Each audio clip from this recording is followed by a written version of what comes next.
بسم اللہ الرحمن الرحیم۔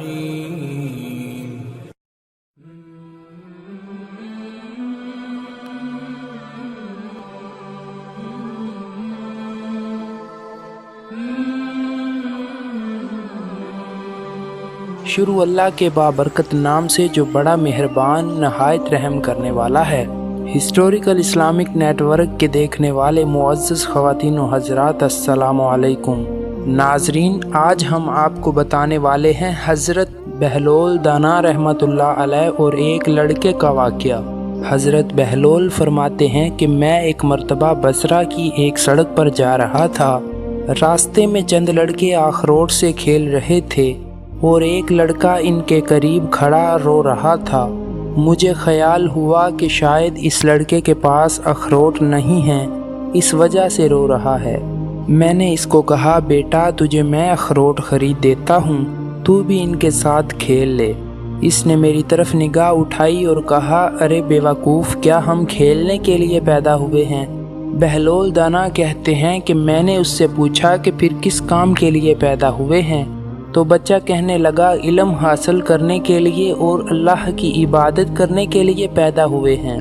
تو بہلول دانا کہتے ہیں کہ اللہ تیری عمر میں برکت کرے، تو نے یہ بات کہاں سے معلوم کی؟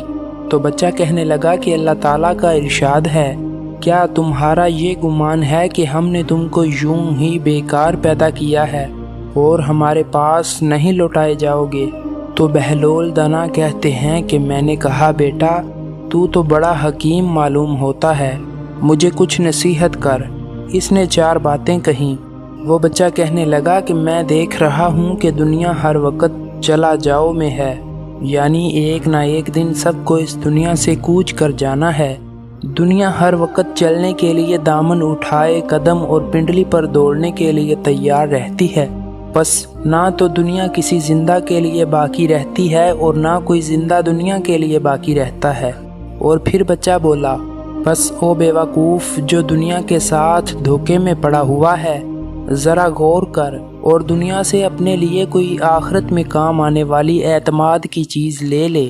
یہ باتیں کہنے کے بعد بچے نے آسمان کی طرف منہ اٹھایا اور کہنے لگا، اے وہ پاک ذات کہ اسی کی طرف عاجزی کی جاتی ہے اور اسی پر اعتماد کیا جاتا ہے، اور جب کوئی اس ذات کے ساتھ اپنی امید باندھ لے اور نامراد نہ ہو تو اس کی امید ضرور پوری ہوتی ہے۔ یہ باتیں کہہ کر بچہ بے ہوش ہو گیا۔ میں نے جلدی سے اس کا سر اٹھا کر اپنی گود میں رکھ لیا اور اپنی آستین سے اس کے منہ پر جو مٹی وغیرہ لگ گئی تھی پونچھنے لگا۔ جب اس کو ہوش آیا تو میں نے کہا، ابھی سے تمہیں اتنا خوف کیوں ہو گیا؟ ابھی تو تم بچے ہو، ابھی تمہارے نامہ اعمال میں کوئی گناہ بھی نہ لکھا جائے گا۔ کہنے لگا، بہلول ہٹ جاؤ۔ میں نے اپنی والدہ کو ہمیشہ دیکھا، جب وہ آگ جلانا شروع کرتی ہیں تو پہلے چھوٹی چھوٹی لکڑیاں ہی چولہے میں رکھتی ہیں، اس کے بعد بڑی لکڑیاں رکھتی ہیں۔ مجھے یہ ڈر ہے کہ کہیں جہنم کی آگ میں چھوٹی لکڑیوں کی جگہ میں نہ رکھ دیا جاؤں۔ بہلول دانا کہنے لگے کہ میں نے کہا، صاحبزادے بڑے حکیم معلوم ہوتے ہو، مجھے کوئی مختصر سی نصیحت کرو۔ میرا یہ کہنا تھا کہ اس بچے نے مجھے کچھ باتیں کی اور بچہ بولا، میں غفلت میں پڑا رہا اور موت کو ہانکنے والا میرے پیچھے پیچھے موت کو ہانکے چلا آ رہا ہے۔ اگر میں آج نہ گیا تو کل ضرور چلا جاؤں گا۔ میں نے اپنے بدن کو اچھے اور نرم لباس سے آراستہ کیا، حالانکہ میرے بدن کے لیے گلنے اور سڑنے کے علاوہ چارہ کار نہیں۔ وہ منظر اس وقت گویا میرے سامنے ہے، جب میں قبر میں بوسیدہ پڑا ہوا ہوں گا، میرے اوپر مٹی کا ڈھیر ہوگا اور نیچے قبر کا گڑھا ہوگا، اور میرا یہ حسن و جمال سارا کا سارا جاتا رہے گا اور بالکل مٹ جائے گا، حتیٰ کہ میری ہڈیوں پر نہ گوشت رہے گا اور نہ کھال رہے گی۔ میں دیکھ رہا ہوں کہ عمر تو ختم ہوتی جا رہی ہے اور آرزوئیں ہیں کہ پوری نہیں ہوتی، اور بڑا طویل سفر سامنے ہے اور میرے پاس اس سفر کے لیے سامان بھی نہیں، اور میں نے کھلا گناہوں کے ساتھ اپنے نگہبان اور محافظ کا مقابلہ کیا اور بڑی بری حرکتیں کی ہیں جو اب واپس بھی نہیں ہو سکتی، اور میں نے لوگوں سے چھپانے کے لیے پردے ڈالے کہ میرا عیب کسی پر ظاہر نہ ہو، لیکن میرے جتنے بھی مخفی گناہ ہیں وہ کل کو اس مالک کے سامنے ظاہر ہوں گے، یعنی اس کی پیشی میں پیش ہوں گے۔ مجھے اللہ پر اعتماد ہے کہ وہ بڑا غفور و رحیم ہے اور میرے گناہوں کو ضرور بخش دے گا۔ اس کے سوا کون معاف کرنے والا ہے؟ بے شک تمام تعریفیں اسی پاک ذات کے لیے ہیں۔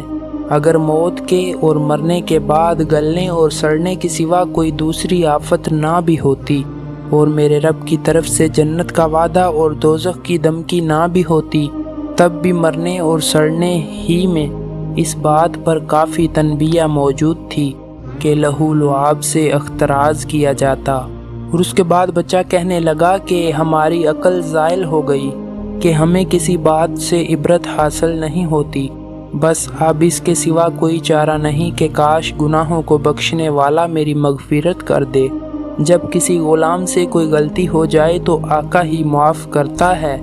بے شک میں بدترین بندہ ہوں جس نے اپنے مولا کے عہد میں خیانت کی، اور نالائق غلام ایسے ہی ہوتے ہیں کہ ان کا کوئی قول قرار معتبر نہیں ہوتا۔ میرے آقا جب تیری آگ میرے بدن کو جلائے گی تو میرا کیا حال بنے گا، جبکہ سخت سے سخت پتھر بھی اس آگ کو برداشت نہیں کر سکتے۔ میں موت کے وقت بھی تنے تنہا رہ جاؤں گا، قبر میں بھی اکیلا ہی جاؤں گا، قبر سے بھی اکیلا ہی اٹھایا جاؤں گا، کسی جگہ بھی میرا کوئی معین و مددگار نہ ہوگا۔ بس اے وہ پاک ذات جو خود اکیلی ہے، وحدہ لا شریک ہے، ایسے شخص پر رحم کر جو بالکل تنے تنہا رہ گیا۔ بہلول دانا کہتے ہیں کہ اس بچے کی یہ باتیں کہنے کی دیر تھی کہ مجھ پر ان کا ایسا اثر ہوا کہ میں غش کھا کر زمین پر گر گیا۔ بڑی دیر کے بعد جب مجھے ہوش آیا تو وہ لڑکا جا چکا تھا۔ میں نے ان بچوں سے دریافت کیا کہ یہ بچہ کون تھا۔ وہ کہنے لگے تو اس کو نہیں جانتا، یہ حضرت حسین رضی اللہ تعالیٰ عنہ کی اولاد میں سے ہے۔ اور بہلول دانا کہنے لگے کہ مجھے خود ہی حیرت ہو رہی تھی کہ یہ پھل کس درخت کا ہے، واقعی ہی یہ پھل اس درخت کا ہو سکتا ہے۔ حق تعالیٰ شانہ ہمیں اس خاندان کی برکتوں سے متفقہ فرمائے، آمین یا رب العالمین۔ بے شک اس واقعے کی ایک ایک نصیحت میرے اور آپ کے لیے مشعل راہ ہے، چنانچہ ان قیمتی نصیحتوں کو ہمیں اپنی زندگی کا حصہ بنا لینا چاہیے۔ اللہ تعالیٰ ہم سب کو عمل کرنے کی توفیق عطا فرمائے، آمین یا رب العالمین۔ تو دوستو یہ تھی آج کی ہماری ویڈیو، جس میں ہم نے بہلول کے بارے میں ایک چھوٹا سا واقعہ آپ کے ساتھ شیئر کیا۔ امید ہے کہ آپ کو یہ ویڈیو پسند آئی ہوگی، اور اگر ویڈیو پسند آئے تو ویڈیو کو لائک لازمی کیا کریں، اور ہمارے ساتھ جڑے رہنے کے لیے اور مزید ایسی اچھی اور سبق آموز ویڈیو دیکھنے کے لیے ہمارے channel historical Islamic network کو لازمی سبسکرائب کریں۔ اور میری اللہ سے دعا ہے کہ اللہ تعالیٰ آپ کی تمام جائز خواہشات کو پورا فرمائے، آمین ثم آمین۔